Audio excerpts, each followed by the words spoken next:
بسم اللہ الرحمن الرحیم۔ برتھ ڈے، نیو ایئر وغیرہ منانا۔ بنت ہوا صاحبہ نے سوال پوچھا ہے، جی میرے والدین دیندار ہیں، نماز روزے کے پابند ہیں، میں آپ کے بیان سنتی ہوں تو مجھے یہ پتہ چل گیا ہے کہ برتھ ڈے، نیو ایئر وغیرہ اسی طرح نیاز وغیرہ کرنا اور اس کا کھانا کھانا صحیح نہیں ہے، لیکن اس چیز کا جب میں اپنے والدین کو بولتی ہوں تو وہ نہیں سنتے بلکہ الٹا مجھے ہی سنانا شروع کر دیتے ہیں۔ اس صورت میں کیا کروں، کیسے سمجھاؤں؟ بس آپ نے جتنا سمجھانا تھا سمجھا دیا، آپ کا فرض ادا ہو گیا۔ آپ خود شرکت نہ کریں، باقی ان کو منع کرنا آپ چھوڑ دیں۔ آپ گھر میں خام خواہ میں جو ہے نا فساد کا، لڑائی کا اور ان چیزوں کا ماحول نہیں بنانا چاہیے۔ آپ پر جو تبلیغ فرض تھی وہ کر دی آپ نے، بس ان کو اپنے حال پہ چھوڑ دیں، بار بار نہ سمجھائیں، دعا کرتے رہنا چاہیے۔ ماں کا بیٹی کے سسرال میں مداخلت کرنا۔ میری امی میری شادی شدہ زندگی کے اندر کافی زیادہ مداخلت کرتی ہیں۔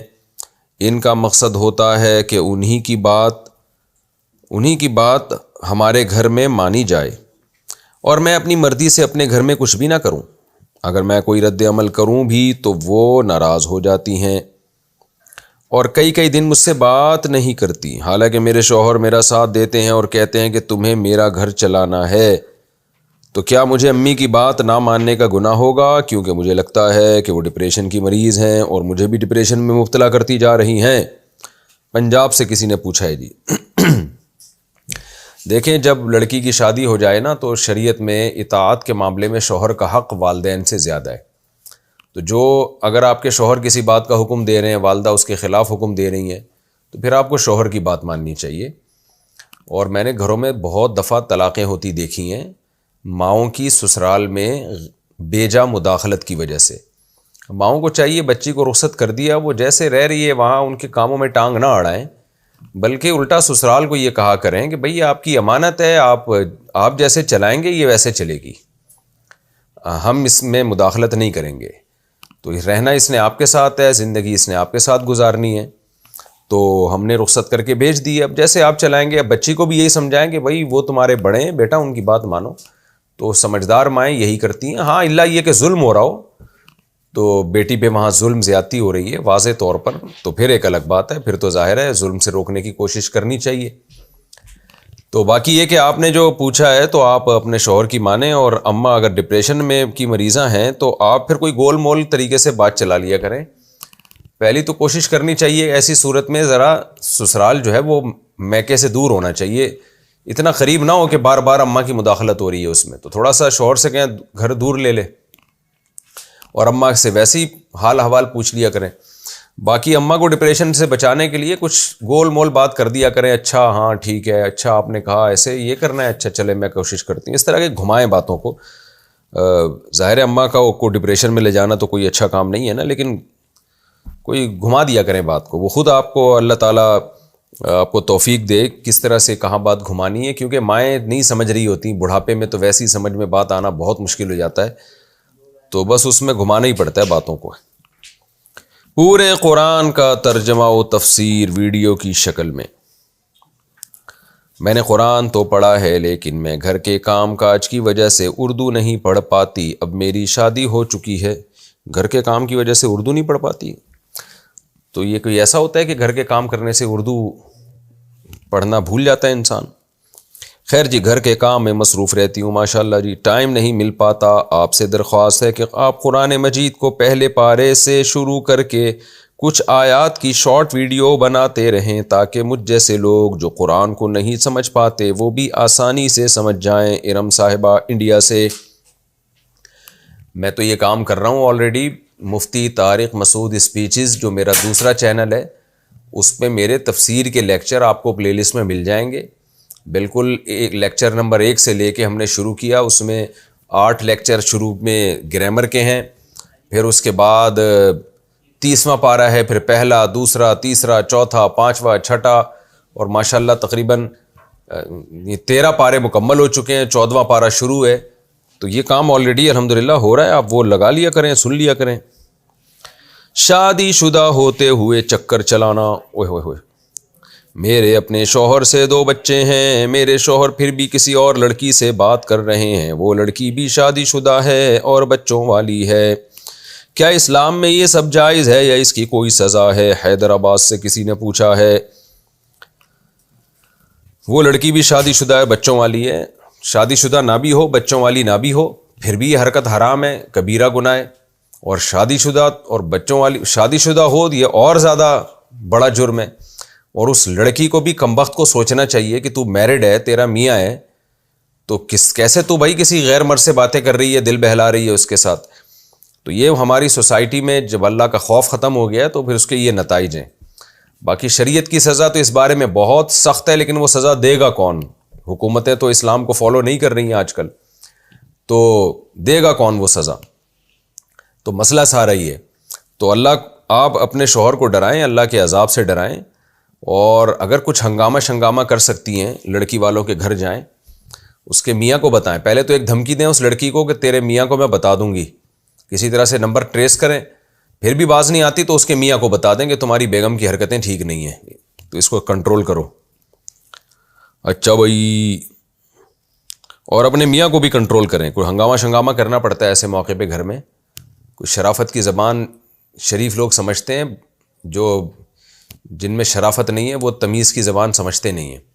تو میں نہیں کہہ رہا کہ کوئی خدا نخواستہ کوئی ایسا کام کر لیں، کوئی کیس ویس ہو جائے آپ کے اوپر، لیکن کچھ تھوڑا سا بہت ہنگامہ ہونا چاہیے گھر میں، میاں کو یہ احساس ہو کہ میں بہت غلط کر رہا ہوں۔ یہ کوئی بھی شریف عورت یہ بے شرمی اور بے غیرتی قبول نہیں کرتی اتنے آرام سے۔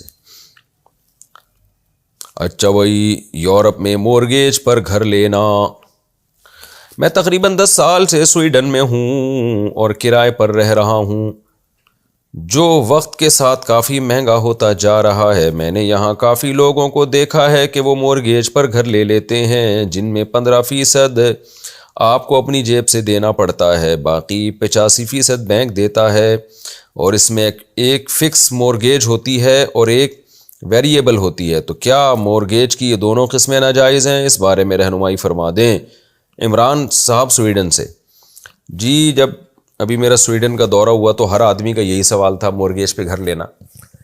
دیکھیں، جو فکس ہوتا ہے نا، اس میں بھی جہاں تک مجھے معلومات ہیں، اس میں بھی وہ فکس ہوتا نہیں ہے۔ اس میں میرا خیال ہے یہ کنڈیشن ہوتی ہے کہ ابھی کیش دے دیں گے تو اتنا ہے، اور قسطوں پہ دیں گے تو اتنا ہے، اور اس میں وہ آپ کو چھوڑ دیتے ہیں، آپ کی مرضی ہے، تو یہ تو ناجائز ہے۔ لیکن اگر ایسا ہونا کہ آپ سے معاہدہ یہ ہوا کہ آپ کیش پیمنٹ دیں گے تو گھر اتنے کا ہے، اور قسطوں پہ لیں گے تو گھر اتنے کا ہے، مہنگا ہے، اور اسی وقت پھر آپ طے کر لیں کہ میں نے کون سی قیمت پہ لینا ہے، تو پھر جائز ہے یہ۔ لیکن ایسا مجھے نہیں معلوم کہ ایسا کہیں ہوتا ہے۔ ایسا ہوتا تو کوئی تو بتاتا نا ہمیں۔ پورے یورپ میں ہم نے دورہ کیا، کسی نے بھی نہیں بتایا کہ اس طرح ہوتا ہے۔ ہوتا یہی ہے کہ سود لگتا چلا جاتا ہے، آپ جتنا لیٹ پیمنٹ کریں اتنا زیادہ سود لگتا ہے۔ اور بلکہ مسئلہ تو یہ ہوتا ہے مورگیج پہ، آپ بینک سے لون لیتے ہیں اور پھر بینک کو سود کے ساتھ واپس کرنا پڑتا ہے آپ کو، تو وہ بینک کیش ہی پیمنٹ کر دیتا ہے آگے، تو بینک سے تو آپ کا سود کا معاملہ ہی ہوتا ہے۔ تو اس لیے بہتر یہی ہے کہ آپ سب مل کے نا، یورپ میں جتنے مسلمان رہتے ہیں ان کا یہ ذمہ داری ہے کہ اسلامک بینکنگ کو وہاں پروموٹ کرنے کی کوشش کریں۔ کینیڈا میں، یو کے میں، یو ایس اے میں اسلامک بینکنگ کھل گئی ہے۔ امریکہ میں بہت سے مسلمان ہیں جنہوں نے اسلامک بینکنگ یعنی شرکت متناقصہ کے ذریعے گھر بنا لی الحمدللہ۔ تو اب اس طرح سے اگر مسلمان چلتے رہے، ان کے پاس تو پراپرٹی آئے گی نہیں کبھی زندگی میں، تو اس لیے مسلمانوں کو چاہیے کہ اسلامک بینکنگ کے لیے وہاں کوشش کریں۔ یورپ میں الحمدللہ وہ لوگ سنتے ہیں، وہاں آپ کو کیس کریں گے، آپ کہیں گے بھئی سود ہمارے مذہب میں حرام ہے، تو ہمارے ہاں اسلامک بینکنگ کو رواج دیا جائے۔ تو میرا خیال ہے کہ سویڈن ہے یا ناروے ہے یا یہ کنٹریز سنیں گے بات۔ مسلمان اجتماعی کوشش کرتے ہی نہیں ہیں، اور پھر وہ بس ناجائز کو جائز کرنے کے طریقے تلاش کرنا شروع کر دیتے ہیں۔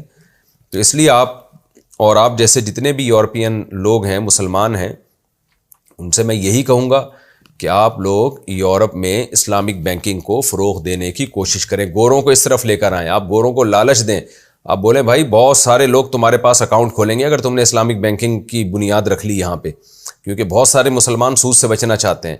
اب آپ دیکھیں نا، یہ میزان بینک اور بینک اسلامی وغیرہ میں ان کے پاس ماشاءاللہ سرمایہ بہت ہوتا ہے، کیونکہ بہت سے لوگوں نے عام بینکوں سے پیسہ نکال کے میزان بینک میں اور بینک اسلامی میں اور ایسے اسلامک بینکوں میں رکھوا لیا ہے۔ اس کا فائدہ یہ بھی ہو رہا ہے کہ اب جو سودی بینک ہے وہ بھی اسلامک بینکنگ کی انہوں نے بھی ونڈو کھول دی اور وہ بھی اس طرف آ رہے ہیں. تو مسلمان اجتماعی سطح پہ کوئی کوشش کریں گے تو انشاءاللہ کام ہو جائے گا. فیملی مالدار ہو مگر خود غریب ہو تو کیا تو زکوٰۃ دے سکتے ہیں؟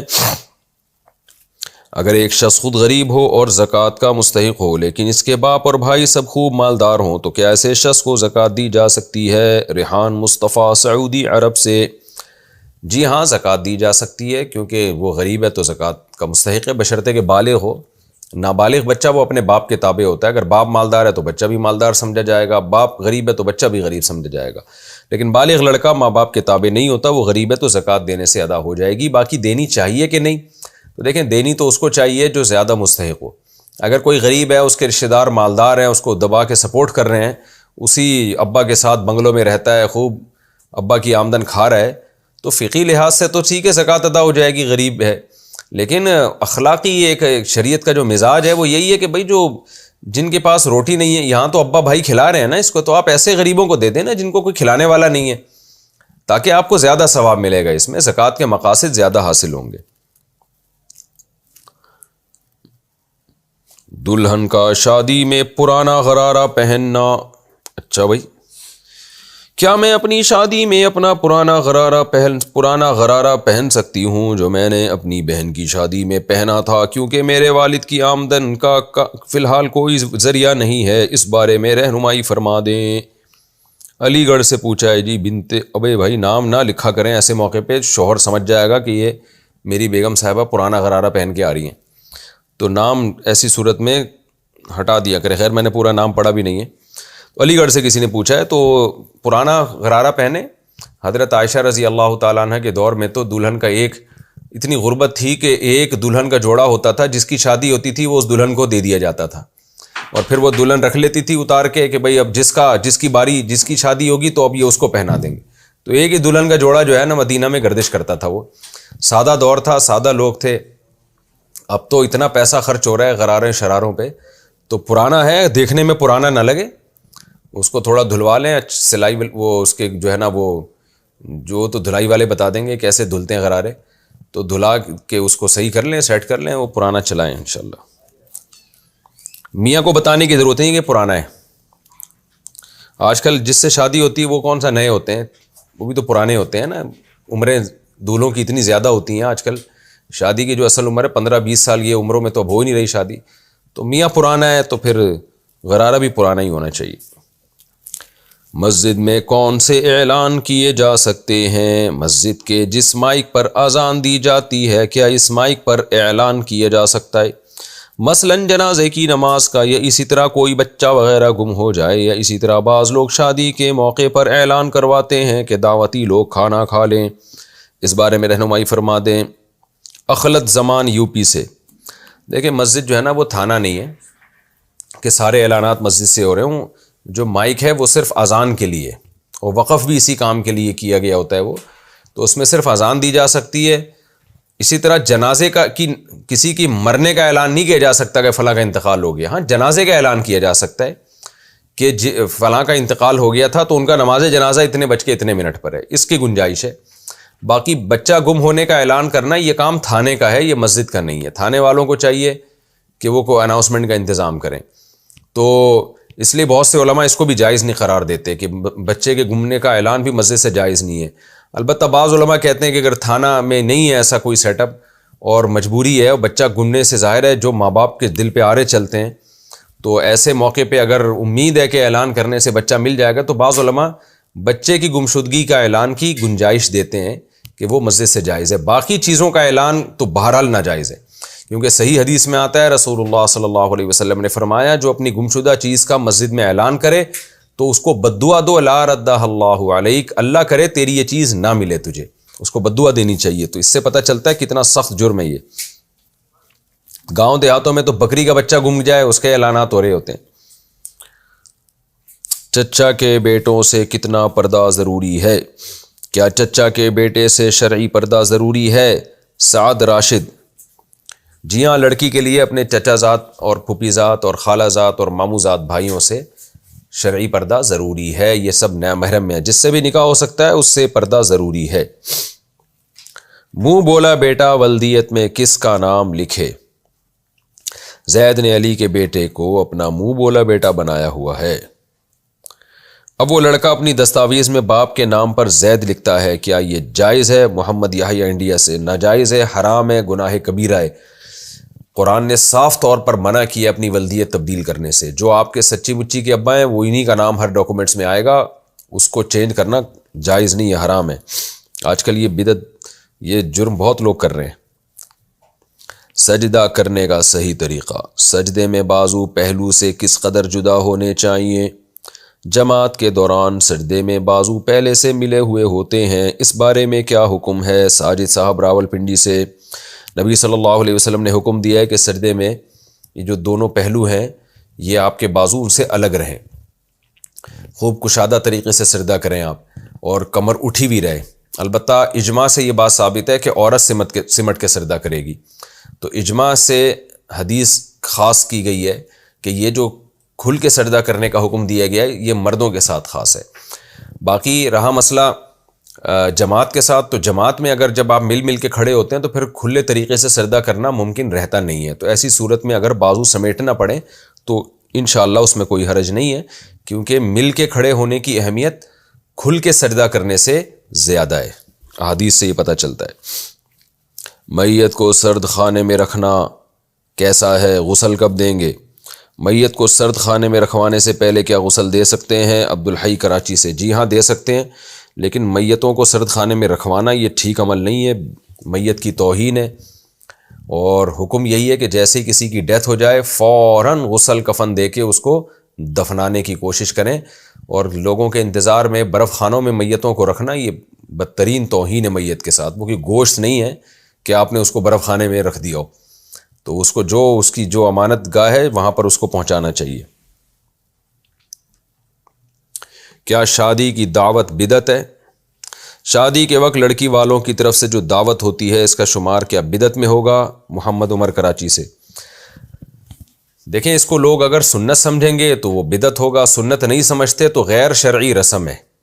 بدعت اس لیے نہیں کہیں گے کہ اس کو کوئی سنت تھوڑی سمجھ رہا ہے، دین میں تو اضافہ نہیں کر رہا نا. لیکن غیر شرعی رسم، غیر شرعی رسم کا مطلب یہ ہے کہ نکاح کے موقع پہ ہمیں کیا کرنا ہے یہ اسلام نے ہمیں بتایا ہے. اسلام نے بتایا نہ ہوتا تو ہم خود سے کر رہے ہوتے. جب ایک گائیڈنس ہمیں ملتی ہے اور بڑی زبردست گائیڈنس ہے تو اس کو چھوڑ کر ہندوؤں کے طریقے کو فالو کرنا، غیر مسلموں کے طریقے کو فالو کرنا، یہ غیر شرعی عمل کہلائے گا. اور اس کو ناجائز اس کے فسادات کی وجہ سے کہا جائے گا کہ اس کے جو آگے فسادات ہیں. فسادات کیا ہیں کہ اسلام یہ نہیں چاہتا کہ بیٹی کی شادی پہ لڑکی یا باپ پر کوئی بوجھ آئے. اسی وجہ سے اسلام میں جہیز نہیں ہے، بلکہ اسلام نے سارے خرچے شوہر کے، مرد کے کندھوں پہ رکھے ہیں. نکاح میں چھوارے بانٹے جاتے ہیں، وہ مرد کے ذمے اگر وہ بانٹنا چاہے، اور رخصتی ہو جائے گی اس کے بعد ولیمہ مرد کے ذمے ہے، مہر مرد کے ذمے ہے، نان نفقہ مرد کے ذمے. تو نبی صلی اللہ علیہ وسلم نے تو جو ہمیں دین دیا اور قرآن میں اس سے پتہ چلتا ہے کہ سارا مالی خرچہ شوہر کے ذمے ہے. تو اسلام چاہتا ہی نہیں کہ بیٹیاں بوجھ بنیں یا ان پہ کوئی خرچہ آئے. تو اب جب بارات کے کھانے اور جہیز یہ شروع ہو گئے تو بیٹیاں باپوں پہ بوجھ بننا شروع ہو گئی ہیں. غریب گھرانوں میں تو بڑے مسائل کھڑے ہو گئے. تو مزاج ہی نہیں، اور یہ نیچر کے بھی خلاف ہے. جب بچی گھر سے رخصت ہوتی ہے تو عین وہ وقت والدین کے لیے غم کا دن ہوتا ہے کہ ان کے گھر سے ایک فرد کم ہو رہا ہے. اس میں ان کو مکلف بنانا ہے کہ آپ لوگوں کو دعوتیں کھلائیں. یہ عجیب سی فضول قسم کی، ایک احمقانہ قسم کی حرکت ہے. لوگ کہتے ہیں یہ تو ماں باپ کے لیے خوشی کا دن ہوتا ہے، ان کی بچی کی شادی ہو رہی ہے. دیکھیں یہ خوشی فیوچر کے حساب سے ہوتی ہے. جیسے کسی شخص کا بیٹا امریکہ جا رہا ہو پڑھنے کے لیے تو باپ اس لحاظ سے تو خوش ہوگا کہ چلو جی اس کا مستقبل اچھا ہو رہا ہے، لیکن وہ دن تو غم کا دن ہوگا نا جس دن رخصت ہو رہا ہے، پتہ نہیں کب آئی ہے وہاں سے جا کے. تو غم والے دن نہیں کبھی دعوتیں کی جاتی. دعوتیں ہمیشہ جب بیٹا امریکہ سے پڑھ کے آ رہا ہوگا اس دن ابا دعوت کریں گے، جاتے والے دن نہیں کریں گے دعوت. تو اسی طرح جس کے گھر میں لڑکی رخصت ہو کے جا رہی ہے وہ دعوت کرے. شریعت کہتی ہے تمہارے گھر میں ایک فرد کا اضافہ ہو رہا ہے، فیملی پلاننگ والے پریشان ہو رہے ہیں کہ ایک اور فرد کا اس خاندان میں اضافہ کیوں ہو گیا، اور پھر وہ اضافہ مزید اضافے کا ذریعہ کیوں بن رہا ہے. لیکن اللہ اس کے رسول خوش ہوتے ہیں تو انہوں نے کہا کہ دعوت کرو ولیمے کی، اور حکم دیا کہ جو ولیمے کی دعوت کو ٹھکرائے اس نے ہماری نافرمانی کی. اتنی تاکید ہے اس دعوت کو اپریشیٹ کرنے کی. تو دلہن کی جو دعوت ہے یہ غیر شرعی رسم ہے جو لڑکی والے کر رہے ہوتے ہیں، اور یہ عربوں میں بھی نہیں ملے گی آپ کو، وزیرستان چلے جائیں وہاں پٹھانوں میں بھی نہیں ملے گی. یہ ہم چونکہ 1000 سال ہندوؤں کے ساتھ رہے تو یہ وہاں سے ہماری سوسائٹی میں آئی ہے یہ چیز. جو مسلمان بھی دنیا میں غیر مسلموں کے ساتھ زیادہ نہیں رہے نا، تو زیادہ اختلاط نہیں رہا ان میں، یہ بارات کا کھانا جہیز وہیز ہے ہی نہیں. سعودی عرب چلے جائیں، عرب کے بڑے بڑے شیخ کنوؤں کے مالک، وہ ایک جو ہے نا وہ ایک چائے کی پیالی نہیں پلاتے اپنی بیٹی کی شادی پہ کسی کو. اب شاید وہاں بھی رواج شروع ہو گیا ہو، لیکن اب آپ ان کے بڑوں سے پوچھیں تو کبھی بھی نہیں تھا. اور نہ کوئی جہیز دیتے ہیں، سارا لڑکے کو نچوڑ لیتے ہیں وہ لوگ، سارا خرچہ لڑکے کا ہوتا ہے. تو اس لیے غیر شرعی رسم ہے، اس کا بائیکاٹ کرنا چاہیے.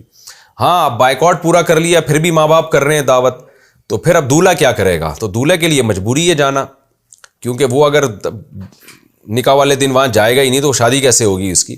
تو اس کے لیے مجبوری ہے، یا لڑکی کے بھائیوں کے لیے مجبوری ہے کہ ابا دعوت کر رہے ہیں، اماں کر رہی ہیں، تو لڑکی کے بھائی اگر مارکیٹ سے شارٹ ہو جائیں گے تو پھر لڑکی پہ برا اثر پڑتا ہے، اور اس کے سسرال پہ برا اثر پڑتا ہے کہ تمہاری شادی میں تمہارے بھائی مارکیٹ میں نہیں تھے تو کوئی لڑائی چل رہی ہے. تو یہ چند لوگ جو مجبوری میں جن کا جانا پڑے ان کے لیے تو گنجائش دی جا سکتی ہے. نارملی اس دعوت کو ٹھکرانا چاہیے. آپ کو اپنی بیٹی یا بہن کی شادی میں کوئی بارات پہ بلائے تو آپ بولو بھائی یہ غیر شرعی رسم ہے، ہم لوگ اس میں نہیں آتے، آپ کے ولیمے میں آئیں گے ہم. ہاں نکاح کی محفل میں شرکت کر لیں، اس میں کوئی حرج نہیں ہے، لیکن یہ بارات کا بائیکاٹ کریں. یہ غیر شرعی رسم ہمارے معاشرے میں داخل ہو گئی ہے جو فطرت کے بھی خلاف ہے، اور اس کے فسادات بھی بہت ہیں، اور اسلام کے مزاج کے بھی خلاف ہے. اور ویسے بھی میں نے بتایا کہ ماں باپ کے لیے وہ دن خوشی کا دن نہیں ہوتا جس دن ان کی بیٹی رخصت ہوتی ہے، وہ دن ان کے لیے غم کا دن ہوتا ہے. تو اس میں ان کو مکلف بنانا کہ کھلائیں، یہ اچھا نہیں ہے. باقی ماں باپ خود کھلا رہے ہوتے ہیں، کچھ تو رسم کی وجہ سے کھلا رہے ہیں، وہ غلط کر رہے ہیں، اور اگر کچھ اس لیے کھلا رہے ہیں کہ داماد نالائق ہے. الو کا یعنی سوری میں جوش میں آ جاتا ہوں ایسی چیزوں میں. آپ الو کے بعد جو لفظ لے گئے وہ خود آپ لگا دیے گا. الو کا کے بعد جو خالی جگہ میں نے چھوڑ دی اس میں آپ اپنی پسند کا کوئی بھی لفظ ڈال سکتے ہیں. بعض داماد ایسے غیرت لیس ہوتے ہیں نا، وہ جہیز لے رہے ہوتے ہیں، وہ بارات کا کھانا کھلوا رہے ہوتے ہیں. تو لڑکی والوں کو یہ ہوتا ہے کہ اگر ہم نے نہیں کھلایا تو یہ ساری زندگی تانے دیں گے یہ شخص جس کو آپ نے فل ان دا بلینکس میں کوئی بھی لقب دیا ہے اس کو. تو ایسی مجبوری میں پھر وہ کھلا سکتے ہیں، کیونکہ فسادات کی وجہ سے اس کو غلط کہا جاتا ہے، ناجائز کہا جاتا ہے. بعض دفعہ نہ کھلانے میں بیٹی کا مستقبل تباہ ہو رہا ہوتا ہے، جہیز نہ دینے میں اور بارات کا کھانا نہ کھلانے میں. تو ایسی مجبوری میں وہی حکم ہوگا جو رشوت کا حکم ہے، کہ جیسے مجبوری میں رشوت دینا جائز ہے تو یہاں بھی گنجائش ہے پھر مجبوری میں. اچھا بھائی، گن سے شوٹ کیا تو جانور حلال ہوگا. اگر گن سے شوٹ کر کے شکار کیا جائے اور ذبح کرنے سے پہلے وہ پرندہ یا جانور مر جائے تو حلال ہوگا یا نہیں؟ فیصل ندیم: بالکل حلال نہیں ہوگا. ذبح کرنا ضروری ہے. قرآن مجید نے جو حرام جانور ہیں، والمنخنقۃ والمتردیۃ والنطیحۃ وما اکل السبع الا ما ذکیتم، جو گلا گھونٹ کے مار دیے جائیں یا پتھر کی چوٹ سے مارے، والموقوذۃ جس کو پتھر مارا جائے، تو گولی کے آگے دھار نہیں ہوتی، بلیڈ نہیں ہوتی ہے، لہذا جب وہ لگتی ہے تو وہ پتھر کے حکم میں ہے، اور پتھر کا مارا ہوا جانور قرآن کی روح سے حرام ہے. تو اس لیے اس کو بلیڈ سے ذبح کرنا پڑے گا آپ کو، ورنہ وہ حرام ہو جائے گا. تو جو عرب میں بعض علماء اس کی گنجائش دیتے ہیں کہ گولی کا شکار حلال ہے، لیکن ہمارے علم میں ان کی کوئی مضبوط دلیل نہیں ہے، کیونکہ قرآن نے موقوذہ جو ہے نا، جس کو پھینکنے کی قوت سے مارا گیا ہو، اور چاہے وہ زخمی بھی کر دے، اس قرآن نے ایسی کوئی شرط نہیں بیان کی ہے کہ پتھر سے جس جانور کو مارا تو وہ زخمی خون نکال دے گا تو حلال ہے، خون نہیں نکالے گا تو حلال نہیں ہے، ایسی کوئی شرط نہیں ہے. تو پتھر سے مارے یا گولی سے مارے، گولی بھی ایک پتھر ہے. فرق صرف اتنا ہے کہ آپ ایک مشین استعمال کر کے اس کی اسپیڈ کو بڑھا دیتے ہیں اور وہ آر پار ہو جاتا ہے. وہ پتھر ہے، وہ بھی پتھر، چاہے لوہے کا ہو یا پتھر کا پتھر ہو. تو اصل چیز جو حلال ہے نا، وہ بلیڈ والی چیز، دھار والی چیز، جو اپنی دھار کی قوت سے نفوذ کرے، اس کے اندر کٹ لگائے اس میں، یعنی دھار والا کٹ ہو، بلیڈ والا کٹ ہو. تو اگر گولی ایسی ہے کہ جس کے آخر میں باریک نوک ہے، سوئی جیسی نوک ہے، تو وہ اس کا اگر آپ نے بسم اللہ اللہ پر کے شکار کیا تو اس کا شکار حلال ہوگا. یا تیر ہے، آگے دھار ہوتی ہے اس کا بھی حلال ہوگا، لیکن گولی کا شکار حلال نہیں. اگر آپ نے کیا تو قریب پہنچ گئے تو آپ کو اس کو ذبح کرنا پڑے گا. اگر آپ کے قریب پہنچنے سے پہلے وہ مر گیا تو وہ حرام ہو جائے گا. 1 روپے کی چیز 5 روپے میں بیچنا. کاروبار میں کوئی چیز 1 روپے میں خرید کر اسے 5 روپے میں بیچ سکتے ہیں، یہ منافع جائز ہوگا یا ناجائز؟ شیر بہادر: جائز ہے بھائی، کیا حرج ہے اس میں؟ سامنے والے کو بس دھوکہ نہ دیں آپ، اس کو یہ نہ بتائیں کہ یہ میں نے 4 روپے کی خریدی اور 5 میں بیچ رہا ہوں، دھوکہ نہ دیں اس کو۔ وہ آئے بھائی کتنے کی، آپ بولو بھائی میں 5 کی دے رہا ہوں، مجھے کتنے کی پڑی ہے، یہ آپ کا ہیڈک نہیں ہے۔ زکوٰۃ کے پیسے غریب کی شادی میں دینا۔ زکوٰۃ کے پیسے کسی غریب لڑکی کی شادی میں کوئی سامان مثلاً کپڑے، زیور، چادر، برتن وغیرہ خرید کر دے سکتے ہیں یا نہیں؟ فرزانہ خاتون بہار سے دے سکتے ہیں، اگر وہ لڑکی غریب ہے تو اس کو جہیز میں دے سکتے ہیں، ہینڈ اوور کر سکتے ہیں، ملکیت میں دیں گے تو وہ زکوٰۃ ادا ہو جائے گی۔ کتنی دیر مسواک کرنا سنت ہے؟ وضو میں مسواک کا دورانیہ سنت کے مطابق کتنا ہے؟ شمس خان پشین سے۔ کوئی خاص مقدار نہیں ہے، جب آپ کو خیال ہو کہ دانت صاف ہو گئے ہیں تو بس سنت پوری ہو گئی۔ ولد الزنا کی امامت کیوں مکروہ ہے؟ مجھ سے میرے ایک دوست نے سوال کیا کہ میں نے کتابوں میں پڑھا ہے کہ ولد الزنا کی امامت مکروہ ہے، تحریمی ہے، تو میرے دوست کا کہنا تھا کہ اس میں تو باپ قصوروار ہے، بچے کی تو کوئی غلطی نہیں ہے، تو اس کی امامت کو مکروہ ہے، تحریمی کیوں کہا گیا ہے؟ محمد ریاض انڈیا سے۔ بالکل صحیح بات ہے، بچہ تو معصوم ہے، نہ قیامت کے دن اس کو اس بنیاد پہ کوئی گناہ ملے گا کہ ولد الزنا ہے، نہ دنیا میں اس کو عار دلانا جائز ہے۔ تو لیکن اس کی امامت اس لیے مکروہ ہے کہ یہ چند عہدے ایسے ہوتے ہیں کہ اس میں جب تک لوگوں کی اس کی طرف طبیعت مائل نہ ہونا تو یہ عہدہ کسی کے حوالے نہیں کیا جا سکتا۔ لیڈر ہمیشہ انسان یہ چاہتا ہے کہ ایسے شخص کو دیکھے جس سے لوگوں کے دل میں اس کی عظمت ہو، تاکہ جو ہے اس کی مثال ایسے جیسے نبی صلی اللہ علیہ وسلم دوسرے ملکوں میں جو سفیر بھیجتے تھے نا تو بڑے اٹریکٹیو اور بڑے خوبصورت ہوتے تھے، پرسنالٹی ہوتی تھی، تاکہ جب وہ پیغام لے کر جائیں گے تو لوگ اس پیغام کو غور سے سنیں گے۔ جو صحابہ ذرا صورت کے اچھے نہیں تھے یا ان میں اسپیکنگ پاور زیادہ نہیں تھی یا وہ قد کے چھوٹے تھے تو ان کو عام طور پر آپ صلی اللہ علیہ وسلم نے سفیر نہیں بنایا۔ اب وہ کہہ سکتے تھے کہ بھئی اس میں ہمارا کیا قصور ہے کہ ہماری صورت زیادہ اچھی نہیں ہے۔ تو بات یہ ہے کہ دنیاوی معاملات جو ہوتے ہیں نا، دنیاوی معاملات، ان میں یہ نہیں دیکھا جاتا کہ کوئی عیب آپ کے اندر ہے تو اس میں آپ کا قصور ہے یا نہیں ہے، بلکہ اس میں یہ دیکھا جاتا ہے کہ عوام پر اس کا اثر کیا پڑے گا۔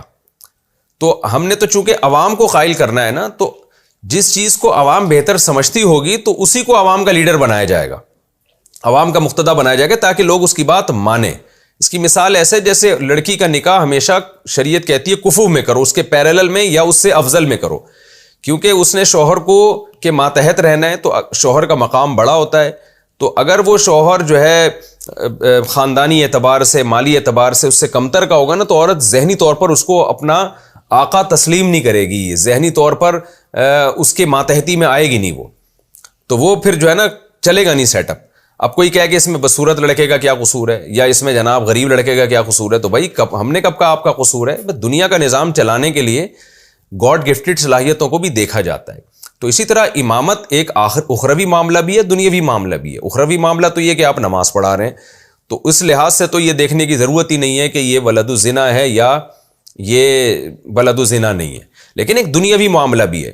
لوگ آئیں گے آپ کے پیچھے نماز پڑھیں گے، اگر لوگوں کے ذہن میں یہ ہوگا کوئی عیب ہوگا تو لوگ پھر ذہنی طور پر اس کو ایز اے امام قبول نہیں کریں گے۔ تو ولد الزنا ہونا بھی ایک عیب ہے، اگرچہ اس عیب پر کوئی گناہ نہیں ملتا، جیسے کوئی معذور پیدا ہوا یہ عیب ہے، حالانکہ اس عیب پہ گناہ نہیں ملے گا اس کو۔ کوئی کالا نیلا پیلا پیدا ہو گیا، کوئی عیب، یعنی کالے سے مراد بہت ہی بدصورت کوئی پیدا ہو گیا، کالے بدصورت نہیں ہوتے، کچھ ہوتے بھی ہیں کچھ خوبصورت بھی ہوتے ہیں، لیکن کوئی ایسا بدصورت پیدا ہو گیا تو یہ بھی ایک عیب ہے، اگرچہ اس میں کوئی قصور نہیں ہے اس کا، لیکن یہ کہ دنیاوی لحاظ سے تو ہے نا۔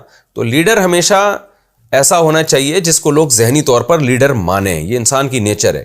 اس کی میں ایک آسان مثال دیتا ہوں، دیکھیں فوج میں جب کوئی کمیشن آفیسر بھرتی ہونے کے لیے جاتا ہے نا تو پرسنالٹی بہت دیکھی جاتی ہے اس کی، حالانکہ ہو سکتا ہے قابلیت اس شخص میں زیادہ ہو جس کی پرسنالٹی نہیں ہے، لیکن کیوں پوری دنیا میں ایک آرمی میں ایک اصول ہے کہ بھئی پرسنالٹی، اس لیے کہ جو ماتحت فوجی ہے نا وہ جب تک سامنے والے کی پرسنالٹی نہیں ہوگی اس کو ایز اے لیڈر اپنا آفیسر تسلیم نہیں کریں گے، وہ ذہنی طور پر انسان آمادہ نہیں ہوتا۔ تو امام بھی عیب سے پاک ہونا چاہیے، چاہے وہ دنیاوی عیب ہو یا اخروی عیب ہو۔ تو دنیاوی عیب میں جیسے کوئی فالج زدہ ہے یا کوئی اور ایسا کوئی مسئلہ ہے تو لوگ چاہتے ہیں کہ امام ہمارا دیکھنے میں بھی اچھا ہو۔ اب یہی وجہ ہے کہ علماء نے لکھا ہے کہ دو امام دینداری میں ایک جیسے ہیں، تو ان میں جو خوبصورت امام ہوگا وہ زیادہ لائق ہوگا کہ اس کو مسجد کا امام بنایا جائے بصورت کی نسبت۔ اب آپ کہیں بصورت کا کیا قصور ہے، تو بھائی کس نے کا قصور ہے، لیکن خوبصورت میں اٹریکشن زیادہ ہوگی تو لوگ اس کی عقیدت محبت اس سے زیادہ کریں گے، اس سے لوگوں کو دینی فائدہ زیادہ ہوگا۔ تو یہ جو اصول فقہا نے بیان کی ہے نا کہ امام میں یہ عیب نہ ہو، یہ اس میں دنیاوی عیب بھی ہیں، اخروی عیب بھی ہیں۔ تو اس کا مقصد یہ نہیں ہوتا کہ وہ بندہ غلط ہے، مقصد یہ ہوتا ہے کہ عوام اس کو as a leader, as a امام تسلیم کرے، کیونکہ عوام کے دل میں جب امام کی محبت ہوگی تو اس سے ان کو فائدے زیادہ ہوں گے، نہیں ہوگی محبت تو فائدے کم ہوں گے۔ تو ہر وہ چیز جو لوگوں کے دل میں محبت میں رکاوٹ کا ذریعہ بن سکتی تھی اس سے منع کیا گیا ہے۔